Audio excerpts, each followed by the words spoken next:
We'll start. We'll repeat this many times because these, if you remember nothing from these interviews, it's only these two things. It's that distilled water is the cleaner for the human body or any water based creature, and high volume is the method. You must do a gallon a day if you want to see miraculous results.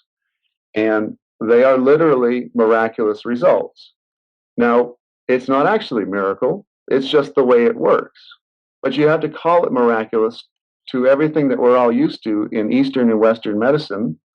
You aren't supposed to be able to get rid of cancer or AIDS or diabetes or tuberculosis. But distilled water removes all of these, large because it doesn't really even bother with treating the symptoms, which is all Western medicine wants to treat.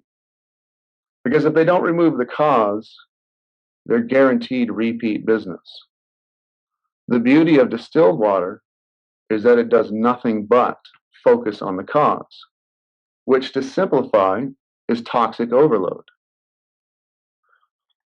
And the beauty of this simple trick with distilled waters is that every single item of garbage that is not supposed to be in your body has a positive electrical charge to it. And like I said, every distilled water molecule has a negative electrical charge, and opposites attract, and it goes through your body, and it clings, and it magnetically rips out all deposits and all garbage if you give it enough time. The volume is because you have to keep, water can only hold so much, and you have to keep the objects in solution if you want them to come out of your body. The oxygen molecule has 6 slots on it, and being as how it's H2O, 2 of those slots are taken up by hydrogen. So when you have a perfectly clean oxygen molecule, it's got 4 slots on it left to pick up garbage. And Right. yeah, So, so you've taken all the other junk off the water, and now the water's free electrically and clean, and not well. It's not going to be its electrical field is not going to be disturbed by all these other elements and minerals and stuff that are hanging onto it, right? So it's sort of really just electrically clean water, like virgin water, yeah. yeah, um, yeah, exactly. And just like when you have a horseshoe magnet, and it's, or any magnet, before you've picked up anything with it, it has a super strong charge. You know, you don't even have to get it near the nails, and it'll Yeah. suck up a few particles over towards it. But the more it picks up, it's not as strong. And then when you got Mm. it, halfway full, you have to really stick it in the nails for it to pick up more. And eventually, if you pick up so many nails and you try to pick up some more, it won't pick up anymore. Sometimes it'll actually drop a few. And so that's kind of what happens with dirty water or spring water or tap water, or just anything that's not pure water. It's already got a load. Another way of Mm. thinking of it is like a vacuum cleaner. Distilled water is a brand new vacuum cleaner, uh, whereas it's like trying to clean your house with a vacuum cleaner that's already clogged up and doesn't have much sucking power. Mm. Um, Yeah. Now, should I answer questions as they come on here, or no? It doesn't matter. Oh, oh goodness! I didn't realize I wasn't watching. We've got questions, have we? Okay. Um, well, anyway, somebody. I'll go with this. Somebody asked. I thought alkaline water is best. That's a good. That will help me. Um, that's a joke that they're kind of putting on people to sell expensive alkalizing machines. Um, Nature doesn't produce alkaline water. Nature only produces distilled water, and the natural state of distilled water is a slightly acidic charge, and it ranges about a 6.0 to 6.2. Yes, you want to be alkaline, and that is exactly what distilled water does to you. There's a number of jokes or ruses that they use to keep people away from distilled water, and well, that's one of them right there. They if you Google distilled water, start looking it up, one of the things they'll tell you to scare you away from it is that it will make you acidic. They say distilled water is acidic and that it will make you acidic. Now, that would tend to follow common sense, but that's not the way this kind of chemistry works. Um, what you have to go by is the effect. Everybody in the healthy, the raw food world and alternative health in general knows that if you put some lemon juice in your water, that even though lemon juice is extremely acidic, it's incredibly alkalizing. It has an alkalizing effect. And that is what distilled water does. Yes, it is slightly acidic. And when they try to scare you away from it, they say, well, if you drink something acidic, it's going to make you acidic. Absolutely not true. It actually makes you alkaline, and perfectly so. Now, one thing we can use to help understand that and see where else this applies in the rest of our world is car batteries. Um, a lot of batteries don't have it anymore, but a lot of batteries also used to have caps that you could lift up. And when your battery was dead and it wouldn't turn over the car engine, you would take it to a mechanic, and you can still ask most mechanics about this.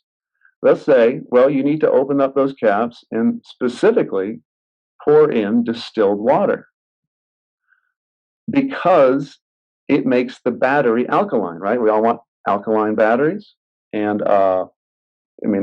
and you're an electrical system. So exactly like that battery, you pour in distilled water and it becomes alkaline. And so I hate to say it, but you want slightly acidic water because it makes you alkaline. Now, I just talked to a friend the other night who has one of those Kangen machines, and it it does an ion. It removes positive ions by having two electrically charged sides to the container, and the positively charged ones are sucked to one side, and the negatively charged water molecules are sucked to the other side.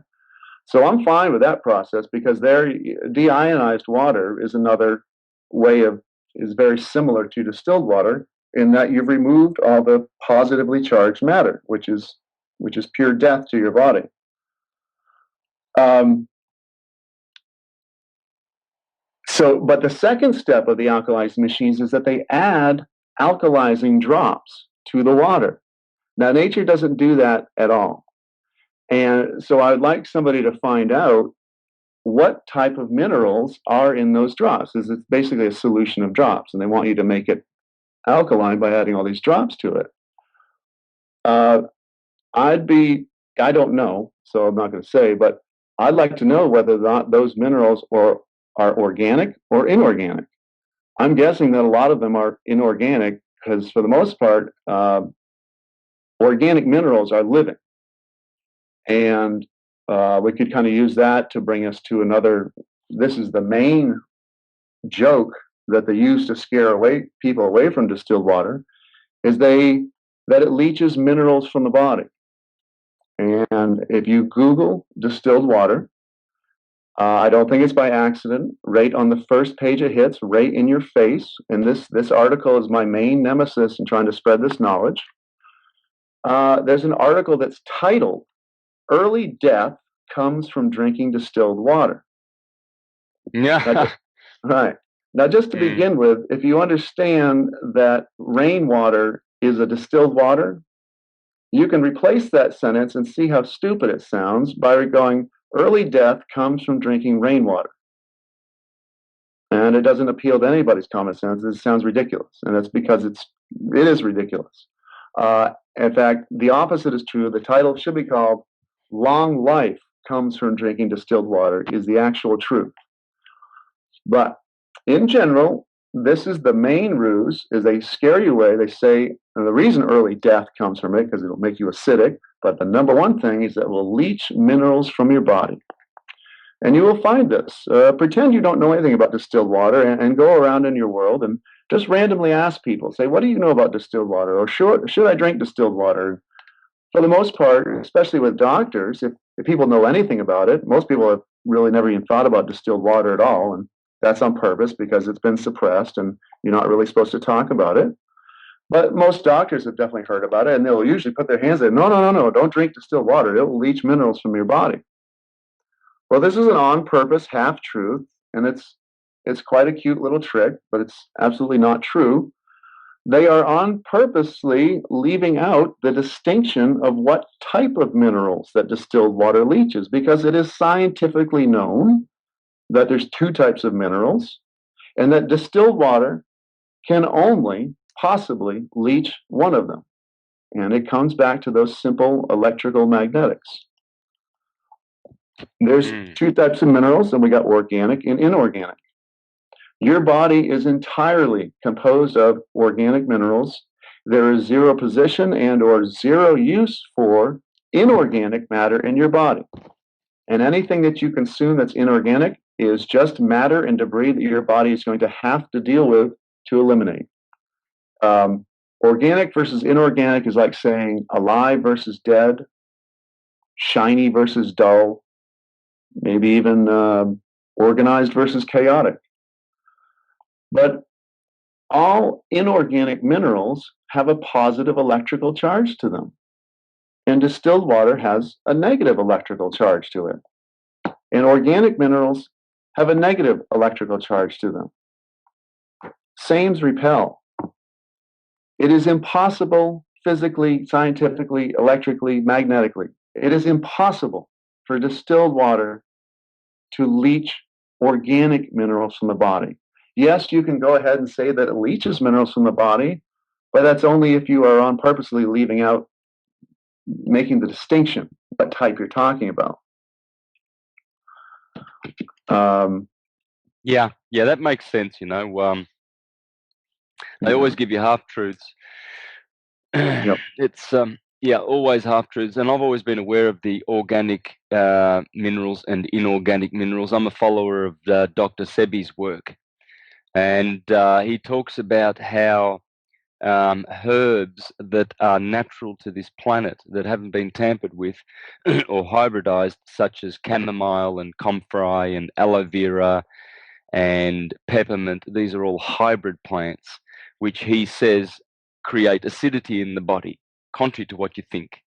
And that's where all diseases come from acidity, anything below 7 on the pH scale. So he recommends taking what he calls liquid minerals, which I'm sure is what you're saying is organic minerals. Of course, I've known this since I was a little kid. The body cannot digest minerals that are not organic. Simple as that. Yeah. And we're not talking about whether or not they're farmed organic or not. We're literally talking about the actual state of them, the ionic charge of them. Yeah. Somebody's asking, wouldn't distilled water leach plastic from the containers? Yes, it will. Because the plastic is dead and it's made out of inorganic matter. But you don't have to worry about this. Yes, you will taste plastic if your only source is to buy a gallons at a time from the store. But know that that plastic, that inorganic matter, is magnetically bonded to those water molecules. And just as though you had some plastic inside you that needed to be leached out by the distilled water, this water that's already touched that plastic has already magnetically bonded to it, and it's going to allow your liver to grab it, because that's what it does after it picks it up, and you will eject it. Yes, you will taste a slight plastic flavor. Sometimes you won't. It just depends upon how long it's been in the store. Here in America, I generally tell people to buy it from Walmart, not because they make it the best, but because they move through the most of it, and it spends the least amount of time sitting on the shelves. And that's what you want to look for. Generally, if you buy it from a small drugstore, it's probably sat there longer and it'll have more of a plastic flavor. So try to find a store that's a big place and moves through a lot of it, and you will reduce the amount of plastic flavor. But I have friends who have been on plastic jug store-bought distilled water for 2 years straight, a gallon a day, and they are having absolute, complete fountain of youth type effects. They aren't dying from any sort of plastic overload. It will take everybody a long time to truly appreciate and really get a grasp for just how powerful distilled water is.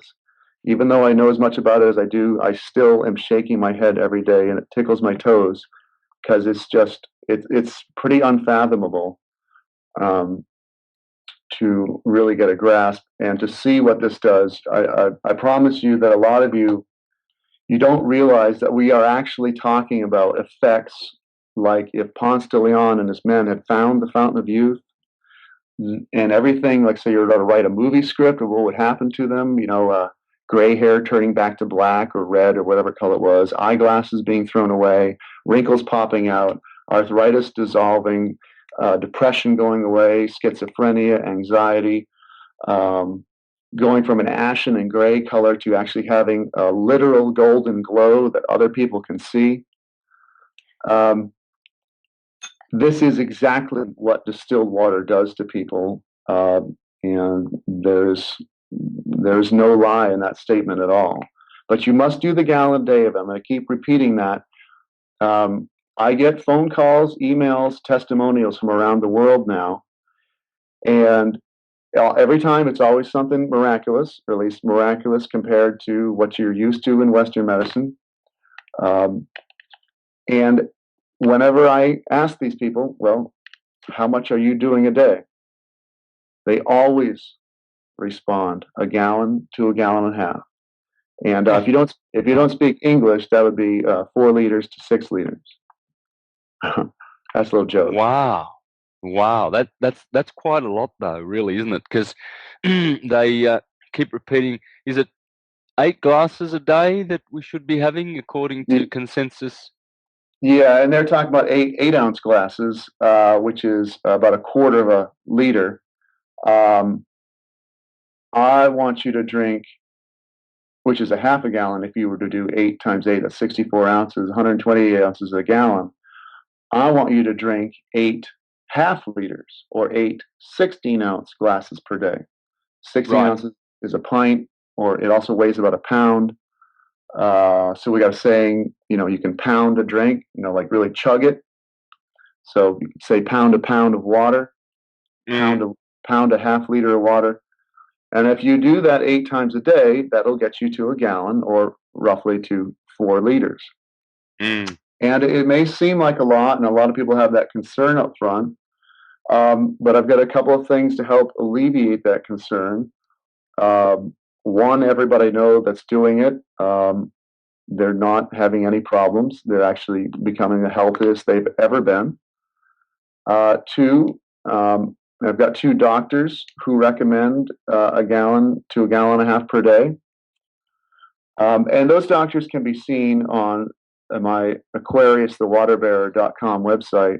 One of the most important things on there is a collection of 24 doctors' testimonials about distilled water.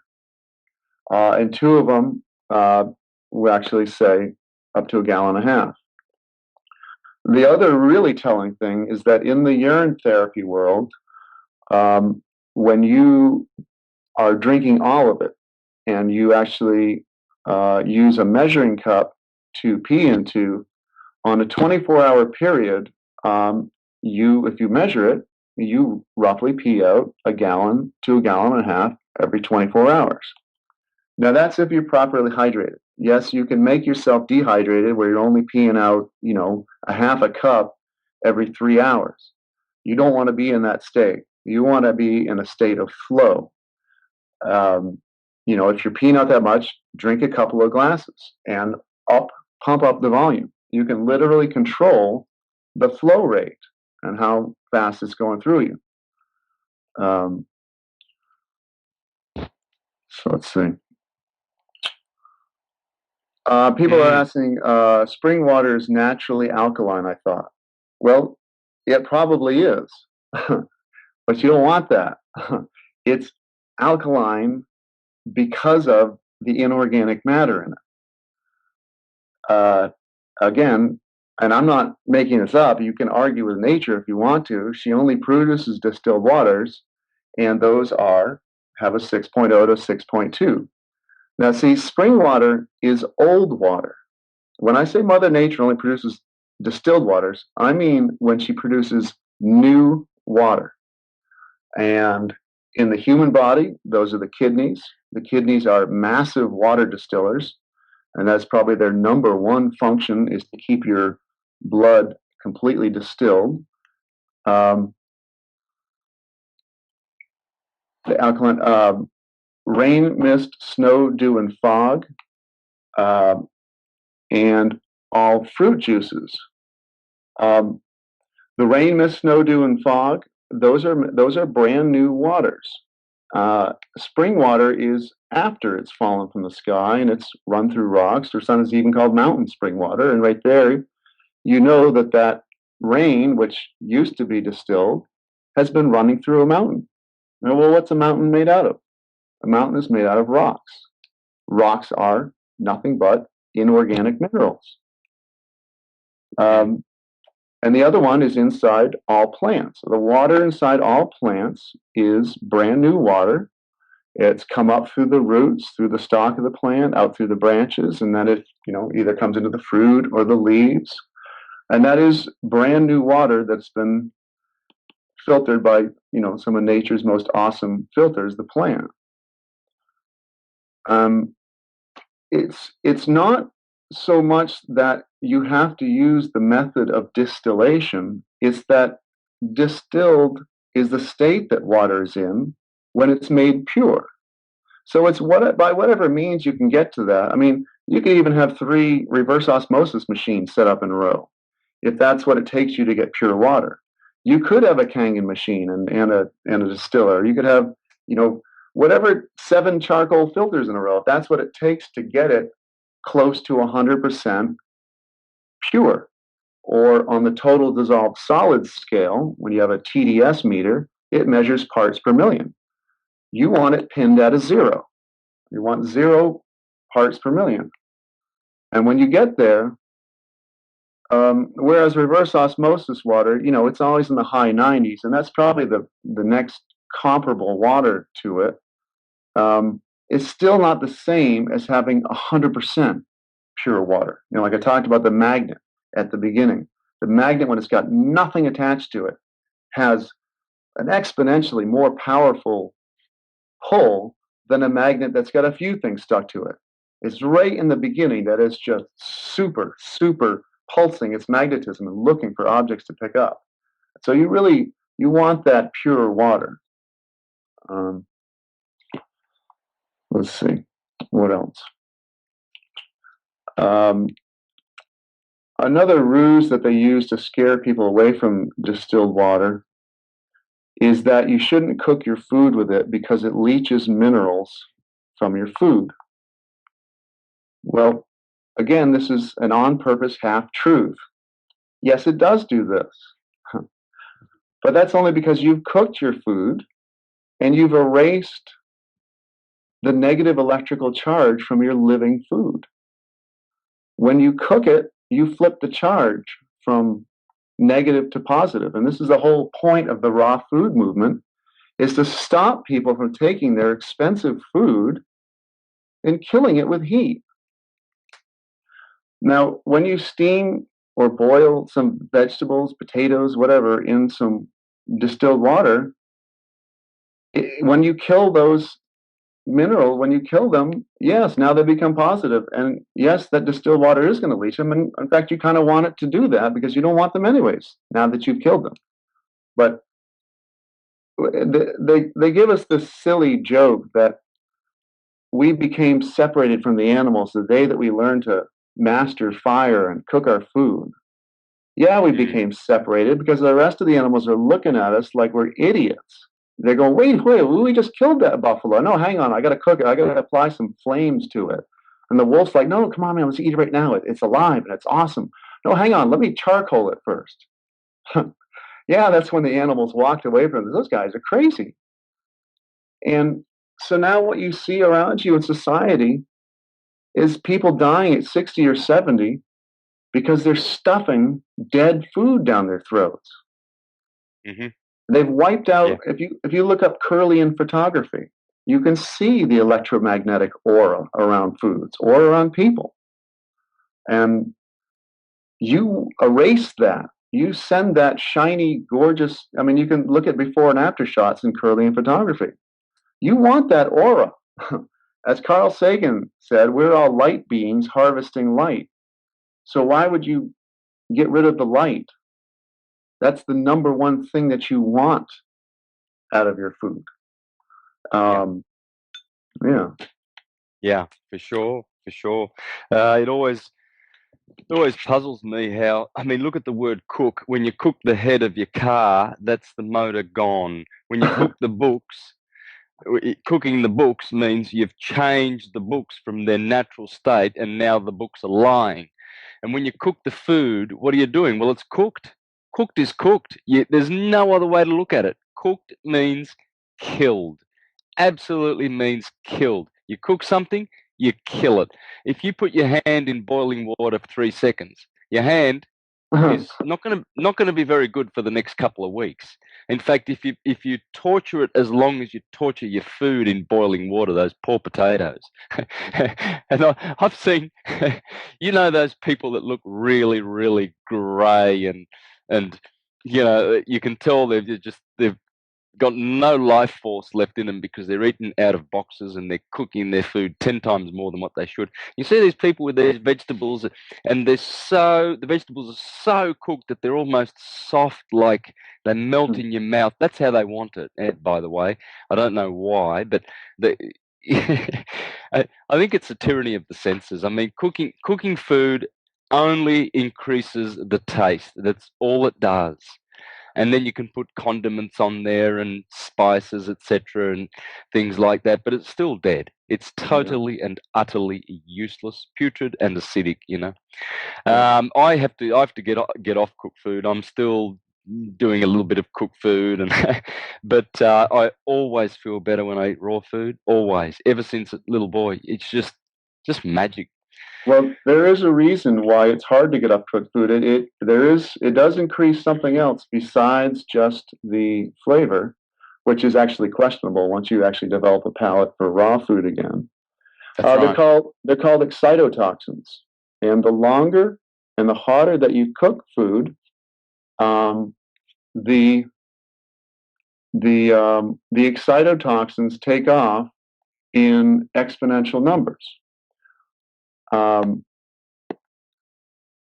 Excitotoxins are very similar in molecular structure from cocaine and or heroin. And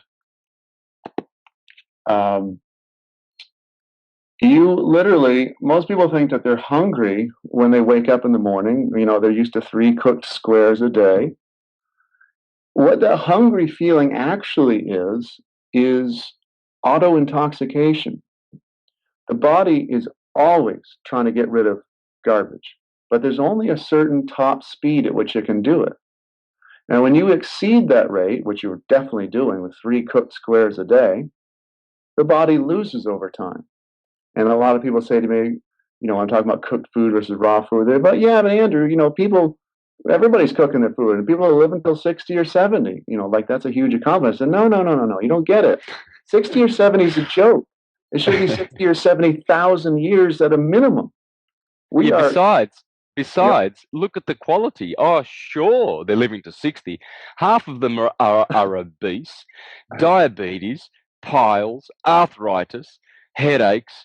The list goes on. I mean, you look at people I'm 49 now, but I mean, I see people in their 30s that are absolutely toxic with all sorts of problems. They've got their asthma little thing because they've got asthma. They've got pills and medication for also. So what's the quality of life is what it's all about. I mean, it'd be great if you can get a good innings of 70 years under your belt, but you want to be happy, for goodness sakes. You want to be able to kick around and run and laugh and sing and dance. There's only one way of doing that, man. That's living naturally. Simple as that. Yeah. Yeah, and the further back you look, as far as testimonials of age, people lived longer and longer and longer. And I think even in the St. Louis Post-Dispatch obituary of some guy that was living till 380 or 374.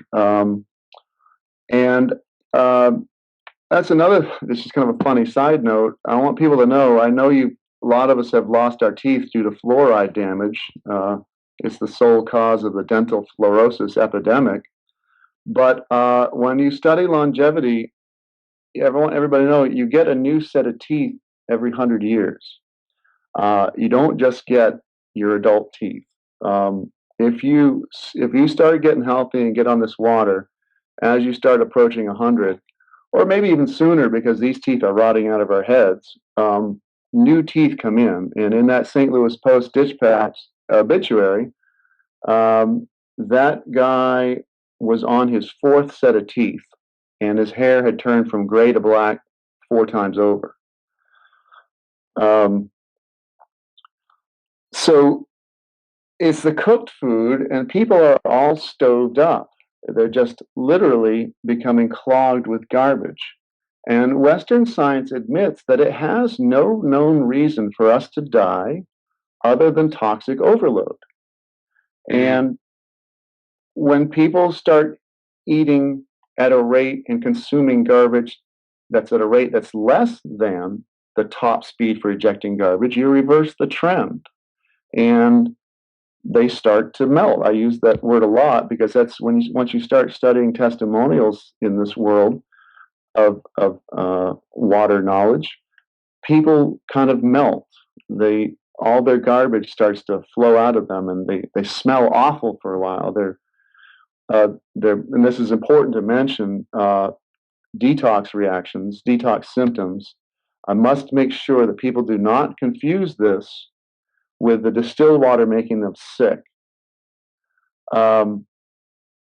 We are giving you the basic idea that it's going to rip garbage out of your body, but that translates into real world events. As in the garbage, if you've loosened it up, it's got to come out somewhere. But it's only temporary.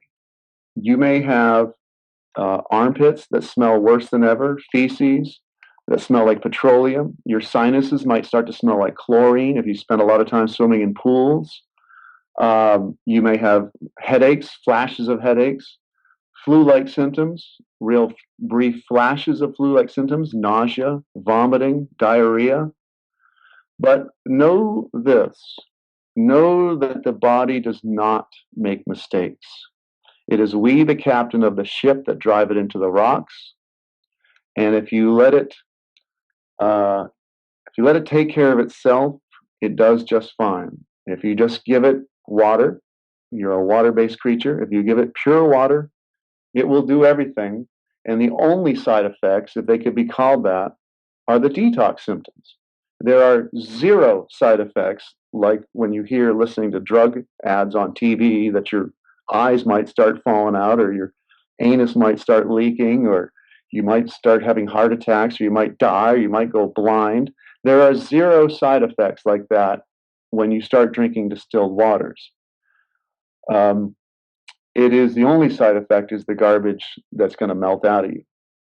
Now, let's make sure that we state this right here and now in case there's anybody that's really close to death. And anybody that's listening to this, you have the knowledge to save anybody that's at death's door. But it's hard. It is also heartbreaking to have this knowledge because people are so miseducated in the other direction, and that doctors are where it's at, that even though you may have the knowledge, there may be people who just think you're crazy. They just, as one of my relatives said to me, well, Andrew, if it sounds too good to be true, then it can't be. And then proceeded to hang up on me. But know that if you can convince somebody to start drinking a gallon a day of distilled water, whether it's grandma at 84 and she's, about to kick it, or even your friend at 38 that's racked with cancer, as soon as you get them on a gallon a day, you will have saved their life. Now, the ultimate pedal to the metal is to fast along with the gallon a day. The ultimate high speed is when that gallon a day is your urine. It's because it's been distilled by God, so to speak, by your body rather than by a machine. It is the ultimate distilled water in the entire universe. And when you start drinking it over and over again, and you actually start creating distilled water that is unparalleled.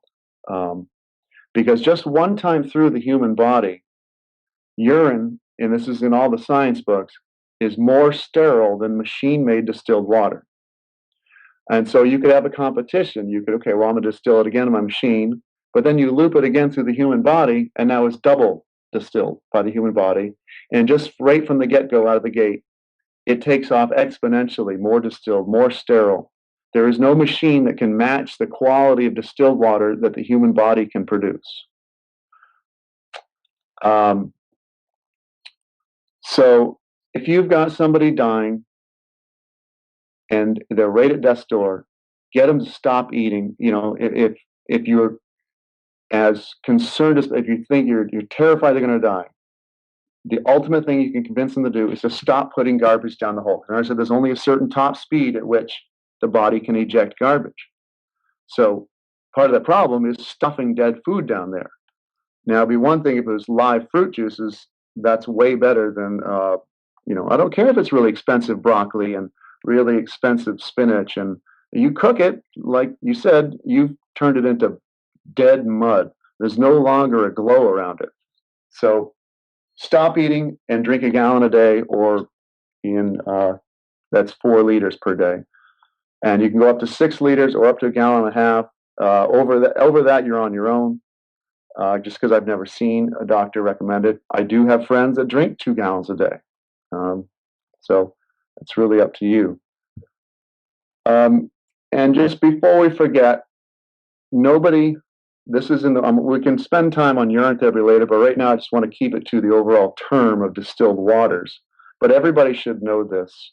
Nobody ever has to fear any snake bite, any scorpion bite, any spider bite. This is true, and I've seen it over and over again. Seconds after any poison enters the bloodstream, the antidote is in your urine. You do not need a snake bite kit. You do not need to rush to the hospital.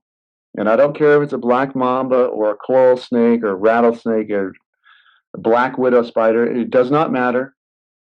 What happens is remember I said your kidneys are water distillers. Well, the kidneys move through 1,000 liters every 24 hours. Most people don't realize how fast the blood is moving through the system. And 12 to 15 seconds after that snake bites you, the antidote is in your urine. And all you have to do is pee out a little bit into your hand, put it in your mouth, and hold it under your tongue. And you will not die. The reason is because there's 2 lymph nodes under your tongue that produce antibodies. And when those kidneys get some of that poison in the blood, the kidneys are water distillers. And all that they will let through to the urine is homeopathic, infinitesimally small dots of everything that's wrong with you. So if you've got the flu or you've got some cancer or a touch of AIDS, there's going to be homeopathic sized dots of that in your urine. And when you drink it and you hold it under your tongue or let it pass over through your mouth, those 2 lymph nodes get to study the urine, kind of like when you take your car to a mechanic and hook it up to a computer-generated feedback from the exhaust that tells you this is what's wrong with it. Same thing. Yeah. They're called antigens. Those homeopathic-sized dots of the snake venom or of cancer or of AIDS, those are called antigens, and they're in the urine. The 2 lymph nodes under your tongue will study the antigens and go, this is the jerk that's messing with us. And then bam, bam, bam, bam, they start popping out the right antibodies immediately. And I am deathly allergic to wasp stings. My father and I both are. We both look similar physically. We both have an allergy to walnuts. Every time eating cookies growing up, I could tell you whether or not something had walnuts in it, whether you told me or not, because 20 minutes later, my dad and I would both get a mouthful of sores, like erupting cankers. And you can educate your body. Not only will urine stop the reaction, the allergic reaction in real time, but you can actually make a homeopathic solution from your urine during the height of the reaction. And over the next 2 weeks, maybe 3 times a day, put 10 drops of that homeopathic solution under your tongue. And what they will keep doing is giving your lymph nodes little tiny homeopathic bumps of this thing that's bothering you. And eventually it will study it and know it enough that it will never have that reaction again in the first place. So all these kids that are deathly allergic to peanut allergies or milk or whatever, and they're terrified of going into any lunchroom or anywhere, that can all be completely erased. And by the way, fluoride is the number one cause of all the allergies. It it uh, it breaks your DNA. Fluoride literally unravels your DNA, and your body is just screwing up because of the fluoride just decimating the internal working systems. Yeah, Um, and you know what, Andrew, what I realized a couple of years ago is that no matter where you go, if you're going to be eating out, rest assured that in the restaurants they just open the tap water, pour them into their saucepans and what have you, and then they boil their spaghetti in that fluoridated water, and you're sitting there drinking. You're sitting there eating spaghetti bolognese, for instance, at a restaurant, and you're thinking, "Oh yeah, this is great. You know, this is fantastic." And what you're doing is this food is saturated with fluoride. I don't eat out anymore. I never, ever eat out. When I go to the city to play my guitar at the mall, I get my wife to prepare me some. The only grain I use is spelt because it's the only alkaline grain on the planet. All the rest are acidic. Wheat, corn included. The lot of them, they're all rubbish. Spelt is the only grain, and she'll make me, she'll put something in there for me and some fruit, organic. I only buy organic food. Don't bother with anything else. And I will not eat out. I just will not eat out because of the fact that I know that they're boiling and cooking all their water in fluoridated water. They've got no idea. What's a restaurant going to? You think they're conscientious? They think they're going to buy some good water for you so that you can have a good meal? Oh, they just open the tap, full of fluoride, and people are being poisoned, and there's so many allergies as a result of this. It's incredible. yep. Yeah, it makes the hydrogen bonds, the double twisted DNA, double helix of your DNA. There's those little ladder rungs in between them. Those are called hydrogen bonds. And fluoride literally dissolves those, and your DNA literally unravels. And aside from calcifying the pineal gland, which makes it hard to think straight, and is largely causing the ADD epidemic, your thoughts and your feelings travel. That double twisted helix is the same shape that wire is wrapped around an antenna in a radio. It's a transmitting, receiving shape. And when you hear some good news and your whole body ripples with elation, or when you hear some bad news and you feel that bad energy just ripple through your body, it's traveling along your DNA. Mm. So when you are in the wood shop and you've got the tape measure in one hand and you want to go to the other room because you got to do something over there, but on the way you forget what you were doing, what happened is those thoughts were traveling up your DNA, but when they're on unraveled DNA, the thoughts get shot out to the side rather than making it all the way up the antenna. They just get lost into the ether. And so you can literally just constantly lose your attention. And, it's not something that they're doing on purpose. I have that problem. I mean, it's gotten better since I've gotten on the distilled waters, but I used to sometimes spend 3 minutes on one sentence in a book, and I didn't even realize I was doing it because halfway through the sentence, I would forget the context. My mind would space out, drift off on something, forget the first half of the context, and I have to go back to the beginning of the sentence to start over. And then it'll happen Yeah. again, and then happen again, and happen again. It'd be in a time loop. And the ADD people, the reason they can't pay attention in class is because the same thing happens when they're trying to listen to the teacher or the lecturer. Their mind goes off on a tangent, and then they might be out in daydream land for 3 minutes while the teacher goes on talking. When you come back into focus, you go, oh my God, what was the teacher saying? And you have to sit there paying attention, listening to what he's saying now, trying to piece together what he says now compared to what he says 5 minutes ago. In that 3 minute gap, you're trying to figure out what did you miss? And then you get this confused look on your face, and it just goes on and on. Yeah. So fluoride is not our friend. Now, distilled water, does that clear up the fluoride residual that's in the body? Because fluoride does not, I believe it compounds it. You never get rid of it, do you? No, it completely flushes it out. It is an inorganic mineral. And yeah, when I first learned about fluoride, before I knew about distilled waters, I was like, whoa, I got a real problem on my hands here. And I think that's what led me to this, because I was determined to find something that would get it out. I mean, when you look up fluoride detox, there aren't really any kind of very good things out there. You know, they talk about eating oranges because the calcium helps to detox it, a bunch of little minor things, but it's the water. This is what does it, and it does it like mad. And people that, oh, go ahead. Well, certainly listeners are going to want to know, the ones who can afford it, of course, to where to buy a distilling machine, a cheap one or something to have at home, rather than going down to the shops and buying a gallon every day. Can you recommend a good website or a good machine, you know, a low-cost machine that is really, really good for people? What do you got there for us? I'm glad you brought that up. So to begin with, you know, until you know this knowledge is true, yeah, go to the store, and I would buy 30 gallons at a time, which is a month's supply, just so that we would, you know, you can say, okay, it's like a water cartridge. Okay, that needs to disappear today. And you carry with you, and even take it into restaurants. Say, if they give you any crap, so you can tell them, one, either I'm allergic to fluoride, and or two, I say, my doctor, I have a heart condition. I don't care what you want to tell them. As doctor's orders, I can only drink distilled water. So feel free to bring your distilled water jug with you everywhere you go, and be prepared to defend yourself. Haven't really had that many issues with it. People kind of, it actually is a conversation piece, because they're like, "Whoa, why are you carrying around this jug of water?"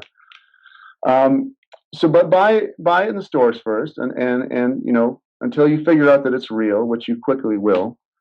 Generally, within 3 days of doing a gallon a day, people report right off the bat that they have way more energy. So that'll kind of help you to get excited right there. But there is a real problem with buying distillers on this planet right now. They aren't cheap enough, and it's, you know, largely because nobody's that interested in them enough. They are, I believe, I couldn't, I don't, in America, there's waterdistiller.com and water distillers. There's AmericanWaterDistillers.com. But there's a problem here in that most of them have the 740 area code, and it's some guy in Ohio, Toronto, Ohio, I think it's called. And he is selling them cheaper than anywhere else, but there's zero customer service. He's buying them from China, and he's not looking them over for quality. He's just shipping them back out. And if you try to get the customer service, if it breaks on you, you're kind of screwed with this guy. And a lot of them are kind of faulty. About half of them are faulty. And if there's any entrepreneurs listening, the world needs some massive manufacturing of distillers. We don't need the water plants to treat the water anymore with the chlorine and the fluoride. All we need them to do is to give the water a basic cleansing and send it to everybody's houses. Let them distill it at the point of home. I've seen in Australia that there's a basically for one person, there's a countertop model, which in America is $200 or so. In Australia, I guess they're about $400 or so. But half of them break over time, where they leak, or they have faulty wiring. I recommend you don't leave it plugged in when you're not using it. I've heard some testimonies of them catching on fire even when they're not in use. The next level up tends to be better, and they don't break as much. And once you get them running, they seem to run flawlessly in perpetuum. They are the autofill distillers, where you run a little plastic water line to it, just like you run one to a refrigerator that has a water dispenser on the door. You just run this same thing to one of those, and it's nice because whereas the countertop models, you have to manually take the top off, pour in a gallon, put the top back on, and 3.5 to 4 hours later, it will drip by drip make a gallon of distilled water. And that's good for one person, maybe two people, because then you got to run it twice a day. But if you got cats at all or kids at all, and you because your animals, all of this knowledge, by the way, applies identically to your animals. Except for the gallon a day. Just obviously back down the volume according to their size and weight. But you can heal all of your animals exactly like this. You can fast them. You can just offer them nothing but distilled water or fruit juices, and they will detox every piece of object, every garbage that's in their body, and then they will become a bright and shiny new kitty cat. Um, so the Hey, autofill. Yep, go ahead. well, I've just found a website the other day from in Australia. It's called waterdistillersaustralia.com.au for the listeners. You might want. I put that in your chat. You might want to click on that and give us your thoughts on that website, and I can recommend that for Australian people. And we'll sort of because they're quite cheap. There's one there that is $295. That's affordable. Is there anything wrong with getting one of those? No, For a no. family? And I have looked at that website. Lisa Harrison sent it to me. But it is one of the countertop models, right? That you have to fill up. Yeah, Yep. I mean, yeah. Yeah, that's fine. The main thing is the problem with the one guy. It's weird. This is one guy in America with a 740 area code. He's got like 7 websites, and you think it's a different company, but it ends up taking you back to the same guy over and over again. So just watch out for that 740 area code. And with this company you're talking about in Australia, the main thing is make sure they have a customer service department. Before you buy from them, call them and actually try to get to customer service. Uh, if they've got one, that's great because then if it breaks, then you can send it back. Yeah, I did. It looked like a pretty good company, although everybody can make a website look good. Um, but we really need mass production of distillers. As I said, in America, we've got Detroit just sitting there that used to pop out cars by the millions. Uh, let's turn some of those factories into water distiller factories. It's right in the middle of North America. You could service all of Canada with them.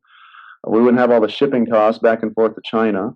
Every continent should have a massive water distillation plant, and they should be made cheaper, especially those autofill ones, because they make it really convenient.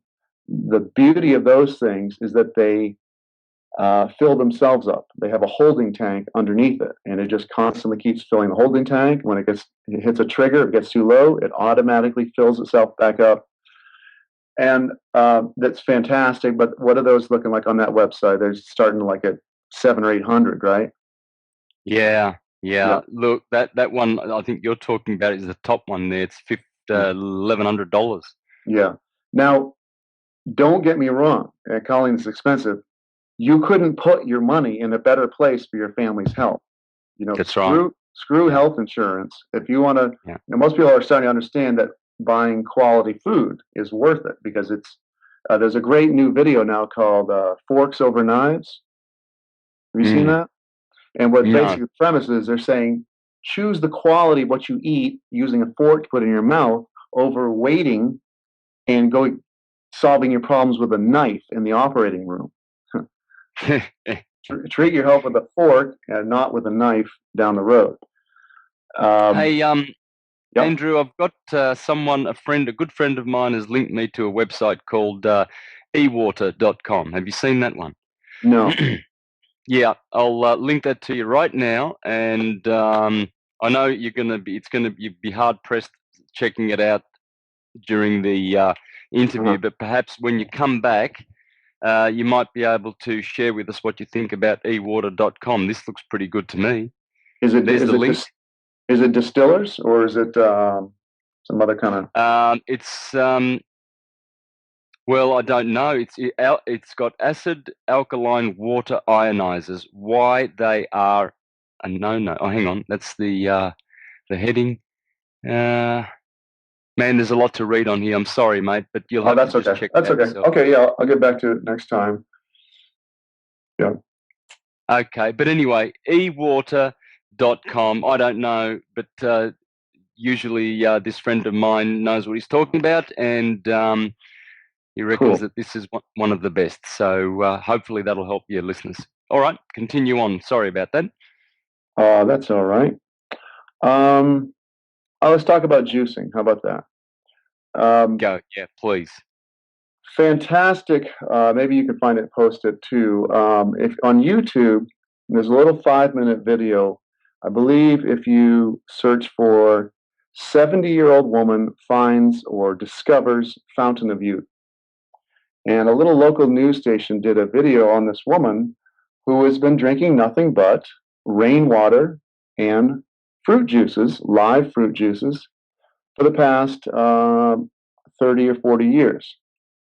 She's 70. She looks like she's 35. And even whereas most supermodels that get into their 70s or 80s and they are able to keep their face looking beautiful, a lot of times their necks uh, don't look as good as their face.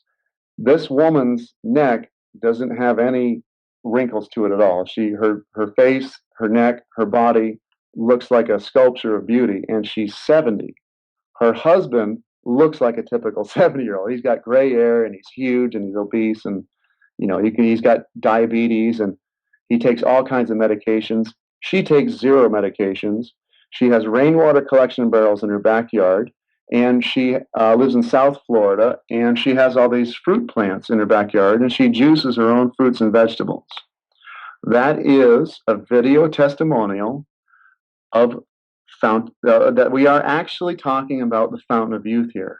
Now, the real fountain of youth is everybody's genitals. Everybody comes with a spigot, and that whenever you see these fountains all over the planet of little boys peeing into the fountains, these stone sculptures, that is a hidden pictogram for the fountain of youth. And it even works in a loop. The boy pees into the fountain sends out through a pump, up into the boy, pees it back out again. That is exactly what you do when you practice urine therapy. You loop your own water over and over again. And it's called the fountain of youth because it literally de-ages you.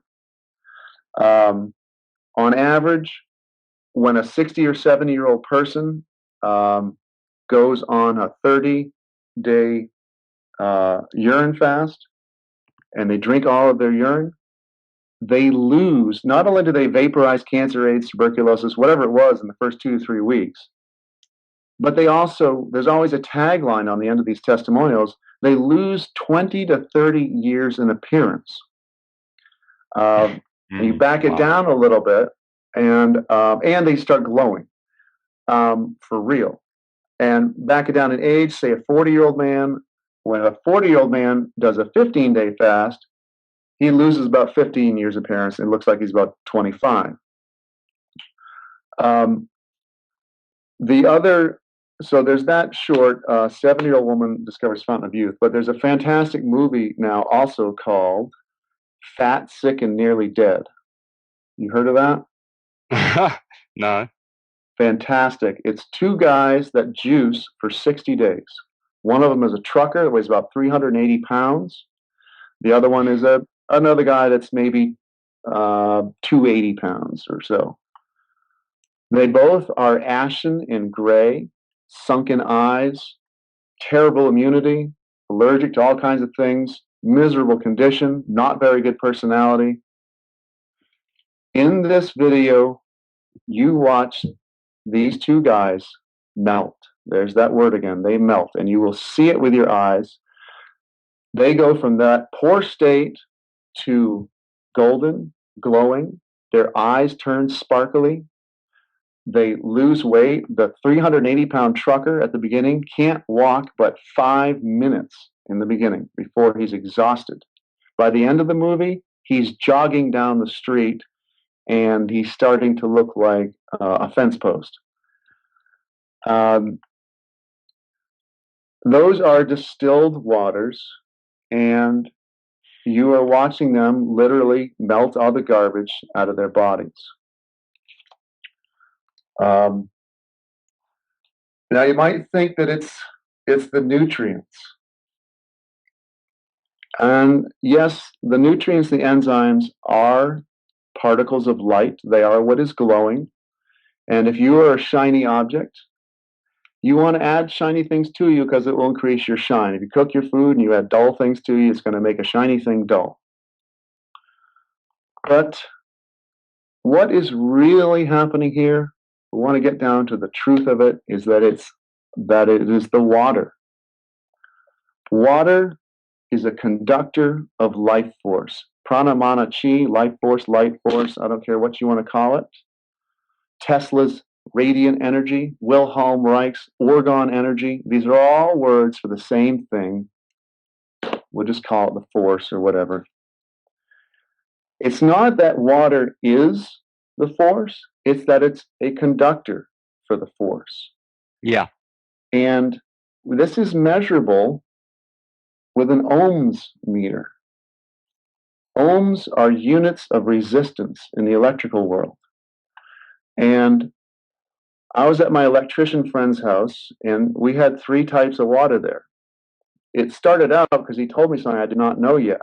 In that distilled water is the only water that will not conduct electricity. And most people are like, no, screw you, that's not true. Well, if you look it up, it's true, except that it's not true to the nth degree, because you can always apply so much electricity that it will arc across the water. But for all intents and purposes, distilled water does not conduct electricity. And what it turns out is that it is the inorganic particles in water which conduct the electricity. That's what they're actually arcing across. And when you have distilled water and you've removed all those particles, there's nothing for it to bounce across. Now, there is no such thing as water that is truly zero free of objects. Even when you have, super ass laboratory grade distilled water, the second that is exposed to air, it starts. It's a brand new magnet, and there's inorganic particulates in the air also, and so they're going to start flocking towards the water. And I forgot, that's one of the other things they use to scare people away from distilled water is they tell you, they say, well, even when it leaches minerals from the air even. Well, again, that's another on-purpose half-truth. Yeah, it does do that, but the reason it does it versus spring water or other dirty waters is because they don't have the magnetic power that distilled water does. They've already got a giant load of junk in them. And yeah, they would be grabbing stuff out of the air if they could, and they'd grab a little bit, but they can't grab it nearly like pure brand new distilled water does because it just doesn't have as strong of a magnetic charge. Let's see, where was I going with the distilled water?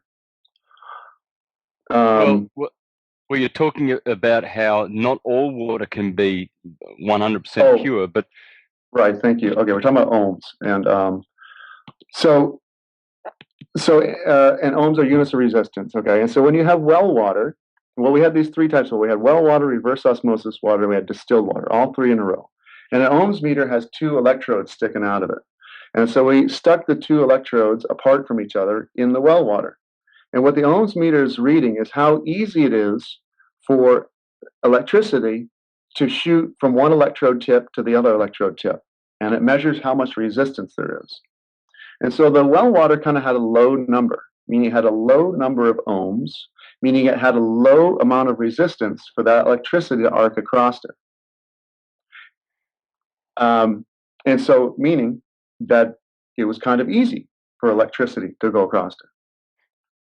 Now, next we stuck it in the reverse osmosis water, and it had a higher reading. It had more ohms. It had kind of a medium reading. It had a medium amount of resistance, meaning it was harder for that electricity to pass between those 2 electrodes. Then we stuck the ohms meter in the distilled water, and it had a high reading, meaning it was really hard for that electricity to pass between those 2 electrodes because there's almost no inorganic dots of matter in that water for it to arc across.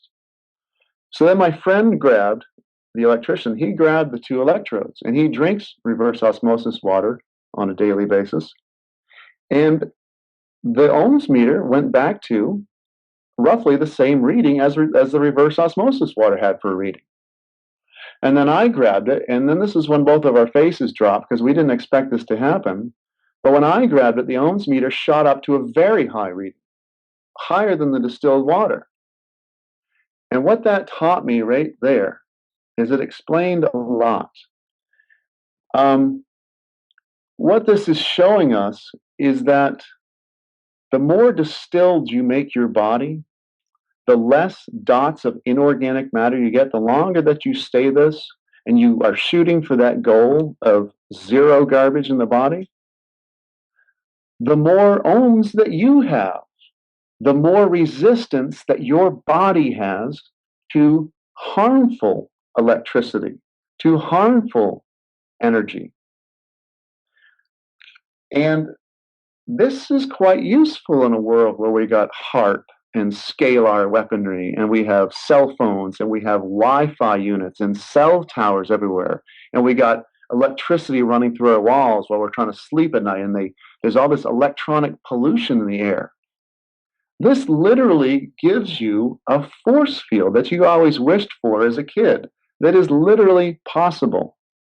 And what it's showing is also that this is why people start to glow when they become super cleaned out. Because the other type of energy in this world, the good energy, when you are pure, you are conductive to it. And so that's what that glow is they are becoming a channel. Their Merkaba, their torus, their chakra tube is just flowing with energy. So much so that it's, they're glowing with it. And so it's true to state that the more ohms you have, the more light that you have, the more prana mana chi that you have. And for all these people doing everything that everybody's doing, and I've got this water knowledge, but there's so many other people that are waking up this planet and they have all these different powers, and you have what you're doing with your radio show by spreading knowledge about dominion and astrotheology, and there's qigong masters, and there's raw foodists, and there's people trying to teach everybody everything, and channeling and meditation, on and on. If you put this water knowledge underneath everybody and you get all these people cleaned out, everything that everybody's working on, this is a force multiplier. This isn't a water cult. This is just the basic instructions of how to maintain and clean your body, your temple. The body is the temple. You want that baby to shine. And when you strip it of all inorganic matter, which is exactly what distilled water will do for you, you are going to start to feel prana flow through you. And people maybe not realize it, but when they're describing this energy that they all of a sudden have, that's what it is. I mean, aside from the pure oxygen content in it. Ohms are very interesting. There's something seems to be up with ohms. I'd like more people to do research into it because it seems to be pervasive whenever we talk about very nice things. Like, what is the most basic chant that the Buddhists do? They say their ohms, right? Yeah. And they have recorded the sounds of the planets now. And the Earth, as a little side note, it sounds like all the birds chirping all at once. And what they think that the birds are doing is actually mimicking the sound of the Earth. But coming back to ohms, the reason I mentioned this, they've recorded anybody can Google this. You can hear it right now. They've recorded the sound of the sun. The sun is constantly going, Om. The sound of the sun is Om. Yep. Buddhist most basic chant is Om. And when you go to church, you're supposed to say your alms. Very similar again. Now, that's right. I'm trying to prove to people that they are a ball of light, that the essence of essences of you, that thing that they call the pinnacle of you, it's called your soul. And they like to hide things in words. Well, And I'm trying to tell you that you're a ball of light, and that this body is a temporary experience, and you are that ball of light is kind of the little tiny controller of the giant robot that is your body. And sleeping people kind of look like they're dead because they've left. The ball of light that is you, that is listening to me right now.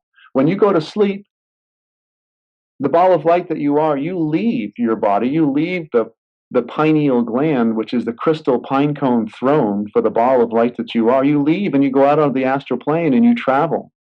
And you look kind of dead because the operator of the bodysuit is not in there anymore.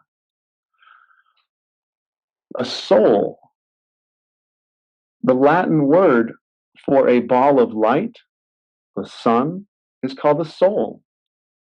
The Spanish word for that giant ball of light in the sky is called the soul. The type of power that we get off of our sun when we're speaking English is called solar power. Now, I don't know what to tell you about that fish called the soul, or the fact that your feet are called the soles of your feet, but although that's definitely where you get your earth energy from. But well, I've already treated that in one of my video presentations, that the heel and the sole of the foot, heel comes from hell, and I got this from Robert Taylor in 1830, who wrote many astrotheological treatises. He wrote a lot about astrotheology, and I've got a lot of my astrotheology from the Reverend Robert Taylor. And in his book that you can get on Amazon called The Devil's Pulpit, there he talks about how hell and heel and soul, the sun that you've just mentioned, is the same thing. This is why the hero always cops it in the heel. Heel is hell, hell is Helios, the sun, and soul is the sun, and Soul is the sun. It's all about the sun. Everything is about light. Everything is light, as you say. yes. And yeah, it's all about light. There's nothing that is not produced without the effect of light, you see. And where everybody's wanting light, we're wanting love and light, we're wanting to wake up the 100th monkey, we want to wake up from this sleep. This water knowledge, this water makes you conductive to light. And when you completely clean out, it's going to be flowing through you like a massive river. And that's why it's called the water of life.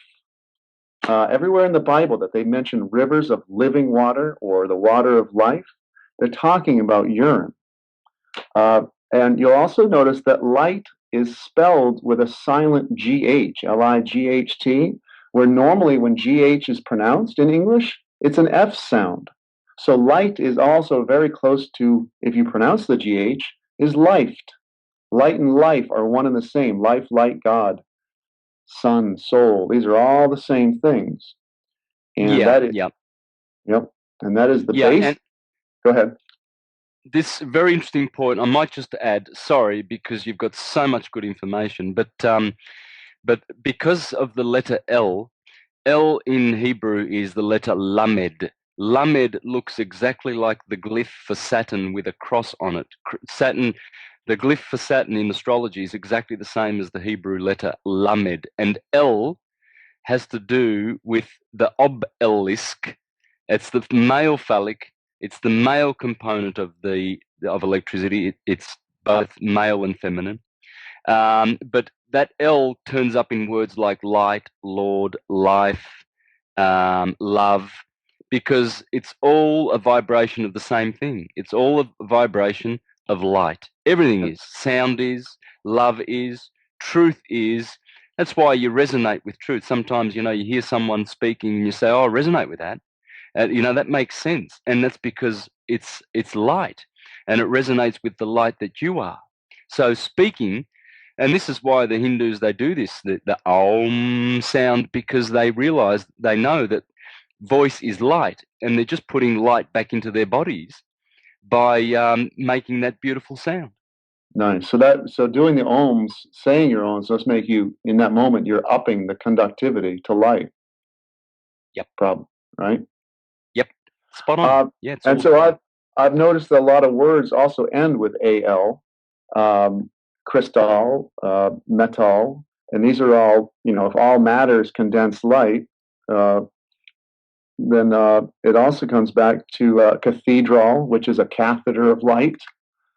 You got the chakras going right down the front of a cathedral. They always have that huge center, giant circular window. That's because that's the heart chakra, and you can see the chakras going up and down every cathedral. But coming back to the pineal, the pine cone of light.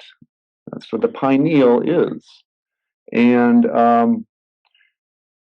I met a shaman in Ecuador. He told me, this is before I knew anything about astral projection. He said, when you go to sleep every night for 8 hours, I go out on the astral plane doing battle with demons who have souls trapped in tar balls strung upon necklaces hanging around their necks.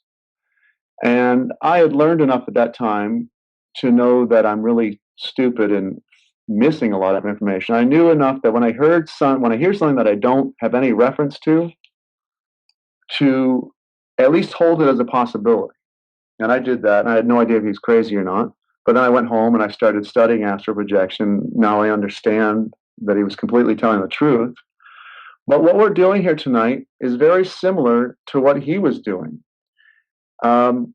People's souls are trapped in tar balls on the physical plane as well, and that's the calcified pineal gland. Now, I had a skiing accident about 15 years ago where I hit a tree, and they did a full body MRI scan just to make sure I was okay. And this strange doctor comes in the room after a while who I hadn't seen yet, and he says, Mr. Webb, I'm a neurosurgeon. I hate to tell you this, but during the routine scan, we found a tumor in the center of your head. And I didn't know anything about fluoride or astral projection. I didn't know about the pineal gland at the time. And he showed me this MRI with a white rock right in the center of my head. Now, this brain surgeon, somehow, he either didn't know what the pineal gland was or it's a money-making scam, because he told me, you need to come back every 2 years and we got to take an image of this to make sure it's not growing. So I went back 2 years later, and of course, it hadn't changed. It was exactly the same because it was my pineal gland, which I learned out afterwards. And so what I hope to do, another part of my knowledge we'll talk about more at some point, is that distilled water, once you clean out your pineal gland, you will have access to all of your psychic powers, telepathy, telekinesis, having the sight. And we should even all be able to share all this information. If we were all fully psychically turned on, we wouldn't need to be using words and sounds to communicate. We could be having rapid fire sequences of image exchange to exchange thoughts, which is exactly what people report when they are traveling on the astral plane and they run into entities that they don't know or people they have conversations with. It's usually thought transfer. And even the most ancient languages, the Egyptian hieroglyphs, the Mayan hieroglyphs, they're not letters, they're little images. And I think it's because it's a derivative of when people used to talk in images, when there used to be a global language and man could talk to the animals. It was all image exchange when we all had lit up, bright and shiny pineal glands. But right now it's trapped in a tar ball of sodium fluoride. And the pineal gland has more blood flow per volume than any other gland in the body. There's 2 giant arteries going to it. And so consequently, even when you're not in a fluoridated society, it is one of the first spots in the body to become calcified because it has a massive blood flow to it. And, if you're not eating healthy, it's going to keep leaving deposits there. So in reverse, the beauty of that is, as we are trying to unfreeze our pineal, to free our soul from that ball of tar, you've got a massive water flow going there. And so when you start pounding a gallon a day or 4 liters a day of distilled water, that's one of the first places that's going to start to slowly dissolve. Now, sodium fluoride is disgustingly dense, and it's a horrific chemical. And I've noticed a pattern. People who did not grow up on fluoride, they grew up on well water, they are cleaning out their pineal glands much quicker. And I'm seeing an actual rate here at about 3 months. And we are having people that are having crown chakra bursts or what's called the Kundalini rising, even when these people don't know what this is. I have a mother and a son who both got on it. And at 3 months out, the son called me. He's like, Andrew, he said, my head just got filled with like the brightest stadium lights I've ever seen. And it was accompanied by this feeling of bliss. And I just didn't want it to leave at all. But then my daughter came in the room and interrupted me. But now that white light is there all the time. Whenever he wants to, he can see it. And so what happened there is the final shards of calcification fell off of his pineal. And the ball of light that he is, he was starting to see it. Your pineal gland is actually an inside out eyeball. And whereas these rods and cones, we're sitting here now looking out with our two eyes, the rods and cones are oriented outwards, looking out there, and you're the center of the universe. When you're looking through your third eye, the rods and cones it's a sphere, and the rods and cones are on the inside of the sphere, oriented towards the center. And so that ball of that light that you see, when you finally decalcify your pineal gland, you're looking at your soul, the physical body that is the mechanism that you are traveling around in. In that moment, your physical body is staring at the you that is actually you. And that's what that bright white light is. You are finally actually seeing yourself. And this gives much more definition to the answers are within, or seek within, or the light within. They're really talking about you. And this is what we need. We need people to light up their third eyes. We need light. We need the 100th monkey to pile. I think it already has, because it is so much easier now to talk to people about this, and more just people are jumping on this because it appeals to their common sense. And, for one thing, it's just water. Who's got a problem with drinking pure water? But remember, you have to drink the volume of it. You can't just have a quart to a half gallon. I get no testimonials, zero testimonials from people that drink 2 liters to a liter per day, or a quart to a half a gallon a day. It's got to be a gallon. You have to have that volume, because water can only hold so much in solution. So you keep the body nice and watery, and the inorganic junk can't settle. And or if you're full of deposits, it can slowly dissolve them, because it's got extra carrying capacity when you are when you're nicely hydrated. I should make sure that when people look into a distiller, that they know about carbon filtration. Okay, it is necessary to pre-carbon filter your distilled water because of VOCs, volatile organic compounds, which chlorine, fluoride, radon, things like that, make it through the distillation process. Now, like, whoa, I thought this is what nature uses. I thought nature is perfect. Well, nature doesn't use high heat to do its distillation. The hydrologic cycle, nature's version, uses evaporation. And the problem with VOCs and high heat distillation, which is what a distiller is that VOCs have a boiling point just under or the same as water. And so they actually will go up through and make it through the distillation. And if you are dealing with water, especially city tap water is extremely high in VOCs. If you distill your water and it tastes like the worst plastic water you've ever had, what you are tasting there is pure water with nothing but all the VOCs in it. And so their flavor is unmasked by the chlorine and all the other junk in the water. Now you can just taste nothing but the VOCs. Okay? If you do that, that means that you need to pre-carbon filter your water. I have a well, and I even have the beauty of those autofill machines is that they come with an inline carbon filter. It goes through the carbon filter before it gets to the distiller. And the reason for carbon is carbon removes VOCs. Okay? So for people who are, say, on their own, they have an apartment, they can't afford a big distiller, and they got one of those countertop models. What I recommend you do there is you find some way to run it through a carbon treatment. Either those refrigerator door water dispensers, those are carbon filtered, or you can get a Brita pitcher and run it through the Brita pitcher first and then pour it in the distiller. Or they have those things that attach to faucets that are also carbon cartridges. So you must do that first, and do not think that you have a bad distiller if you run a batch through it and it tastes like nasty plastic.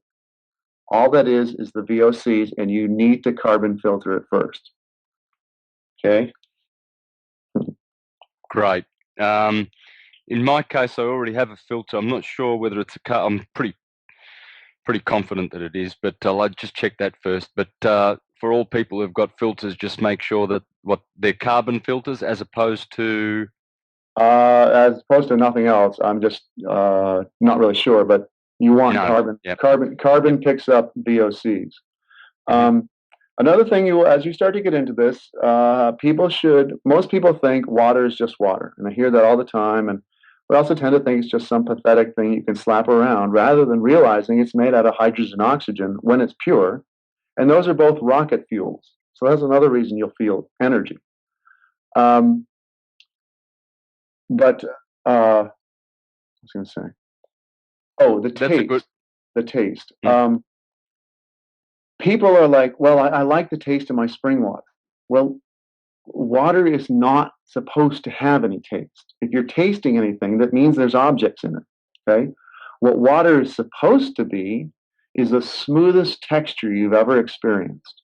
And this is what you'll start to notice. Take two identical glasses, put distilled water in one and any other type of water in the other. Once you start to realize what distilled water experience is like, that there's no flavor, but it's actually this experience of a smoothness going down your throat. And then you experience the other water. You start to notice, what you didn't really ever notice before, but there's this grittiness to other waters, or there's this thing in your throat, almost like what you're literally experiencing is the microscopic bits of dirt and rock and sand that are in the water, and you can actually feel the texture. And as you start getting experience with distilled water, it's the texture that you're after, the smoothness. And I didn't think of it at first. I was buying plastic-contained distilled water, and I thought that was awesome. And then we bought one of those small countertop distillers. And I go, whoa, I can't believe it. To taste water that's never even touched a plastic jug, it's a whole nother level. And you're like, oh, man, this is fantastic. And you can even start to see the clarity difference. Then we got our double distiller, which is what we have now. And again, there was another difference. I couldn't believe it. I can tell the difference between single distilled and double distilled. And it's because of that smoothness. It actually starts to become fluffy. And that's even people that start telling me about it. They're like, hey, it's kind of like fluffy. And it's because, remember how I said when it's really pure, they've all got a negative charge and they're all pushing away from each other? Well, that's what that fluffiness is. It's like, it's almost as though there's more space in between the water molecules than when they've all got that massive negative charge and they're all perfect spheres of a negative electric charge pushing away from each other in all directions. It makes a fluffy water that just kind of falls down your throat, almost takes itself down your throat. Whereas you probably noticed a lot of times in your life, you're really thirsty and you really want to chug some water, but it doesn't seem to go down that easy. Distilled water never does that to you. No matter what condition you're in, it always just falls down your throat. So that's a real joy. And distilled urine, believe it or not, it doesn't always taste nasty. In fact, that's only in the beginning. And it's cooked foods that largely make your urine taste nasty because smells permeate. It is always the most perfect beverage for you in the entire universe. And if anybody gets in any kind of emergency situation, stranded or whatever, start drinking your urine immediately. One of the testimonials in the urine therapy world are the survivor stories who are in earthquake rubble or trapped on islands for months at a time. Always, not only do they stay alive, but all of their health problems vanish that they had before they got shipwrecked, and they become healthier than ever.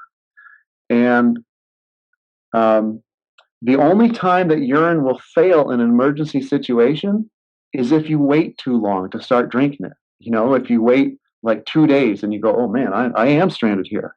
But by then, you peed out a lot of giant peas and now you're down to a trickle. And sometimes it doesn't work when you've peed it out. So Just remember that you can be stranded anywhere, and it's how you spend 40 days and 40 nights in the desert, by the way. You don't bring 280 pounds of water with you on your back. You loop your own water, and it'll just last forever. Phenomenal. Yeah, my mother, a couple of years ago, she pointed out to my attention that there's a woman locally, just 10 minutes from where I live, who's written a book about urine therapy and how she cured herself from cancer. Uh-huh. And she just drank her own urine and dissolved the cancer.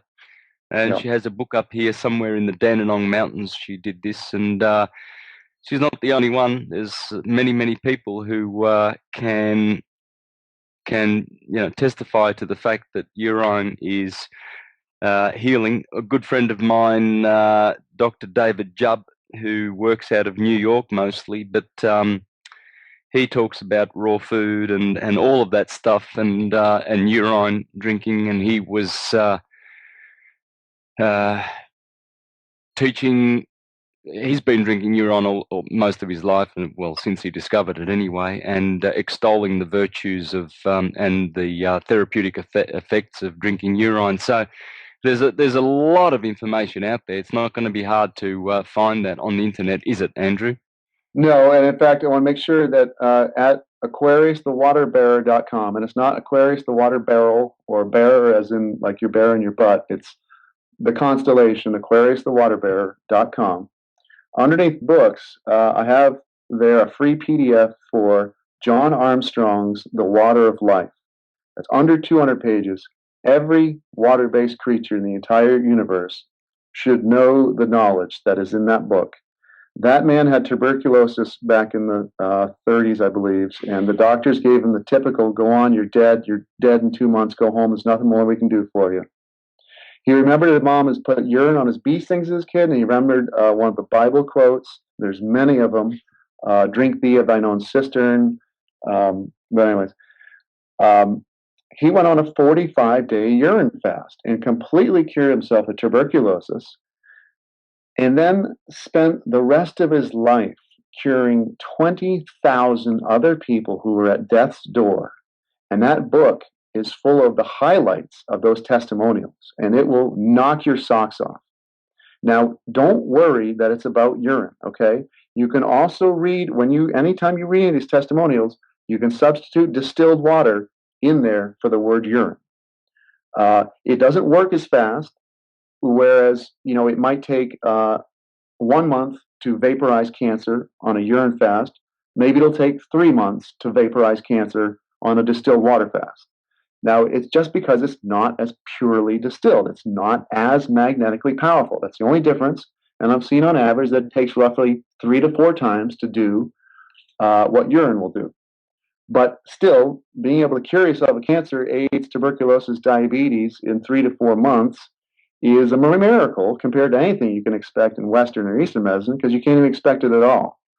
And again, it's a very smooth transition, no terrible side effects. So everybody should read The Water of Life by John Armstrong. I guess that's about it.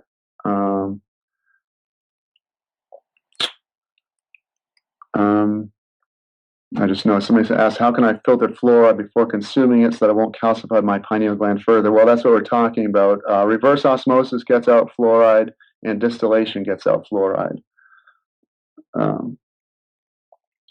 So I guess that's how close are we to wrapping it up here? We've got another 5 minutes. I'll tell you what, though, you've covered a lot of information. I'm pretty surprised. I didn't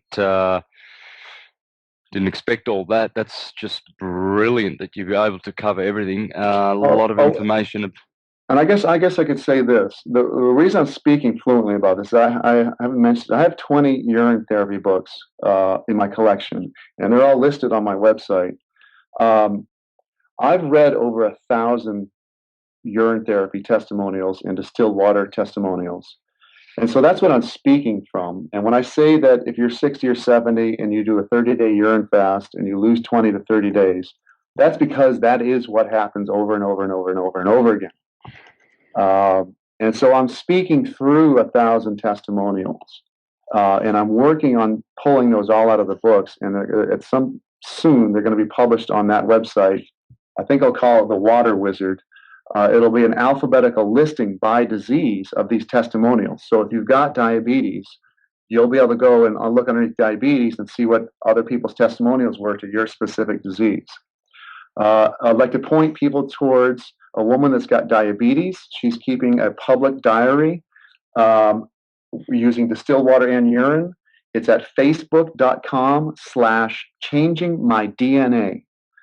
She, at last check, she was using 1/3. She's about at her 150th day now.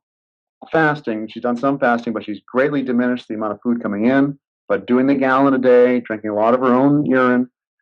She is currently using 1/3. She might even be down to a quarter now. She's definitely on her way to zero. She has an insulin pump. She got type 1 childhood diabetes in her early 50s. She's had it since she was 10 years old.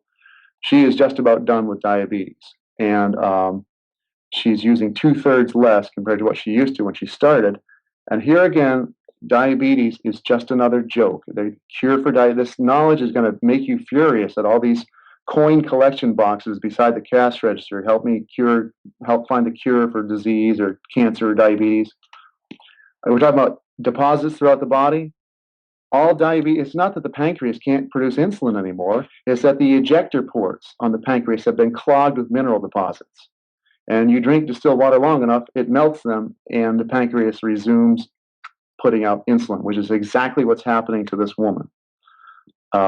It's just like a car engine. When those, you have gasoline is dirty, and over time your fuel injection ports get clogged, and you need to run engine cleaner through it. Well, that is exactly what we're talking about here, and it works with every single disease in the body, even multiple sclerosis. Sclerosis just means hardening of the tissue, and so it means you've got multiple hardenings of the tissue throughout the body. Those hardenings of the tissue are caused by inorganic mineral deposits. Anybody with MS can flush it out of their body by flushing out the garbage. Sciatica, same thing. It's just nerve endings coated with mineral deposits. Arthritis, mineral deposits in between the bones. Plaque, heart attacks, plaque in the veins. It's just junk inside the veins. Everybody's bodies are stoved up, and all we are talking about here are the original cleaning instructions. So start drinking water, people, pure water, and remove that garbage. And it will make your journey to ascension and to lighting up much, much easier. It'll be a joyous occasion, I promise you. Too good. Look, thank you so much, Andrew. It's been wonderful listening to this, and I hope the listeners have benefited. The show has been recorded, as always. It will be archived on my website, universaltruthschool.com.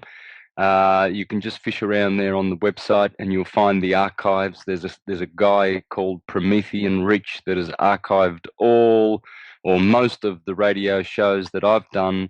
He's collected as many as possible, so there's probably about 100 on there by now. Last time I checked, there was quite a few. But anyway, just check for the These Changing Times radio archives, and get this archive out on Facebook. Get it out there everywhere, please. And I'll do that ASAP. Cat Wolf is moderating today and recording and doing this all for us. I'll make sure I get one in the chat for you too, one of these archives, Andrew, so you can get it out too to folks. Thank you very much. Listeners, we're also going to have Andrew on American Freedom Radio in 2 weeks' time on the 21st. It'll be a Saturday, 5 p.m. Central Time America. And Andrew's going to join me again, and we're going to do the distilled water again. And I will check with you after the show, Andrew, and we'll get you back on here as soon as possible on this particular show. Now, just for the listeners, I believe this show might go till it might start at 12 midnight next week. Because of daylight savings, I won't be able to get up at 7 a.m. in the morning, and I would like to continue to do my show from Australia at 9 a.m. in the morning, since I have a late night on Thursday night. and so that won't affect my schedule. So please be aware of that. The show next week on this station may be 2 hours later for the listeners, okay? So wherever you're listening from, it'll be 2 hours later. Once again, thank you so much, Andrew. Thank you, listeners, for tuning in, and catch you next week at the same time, same station.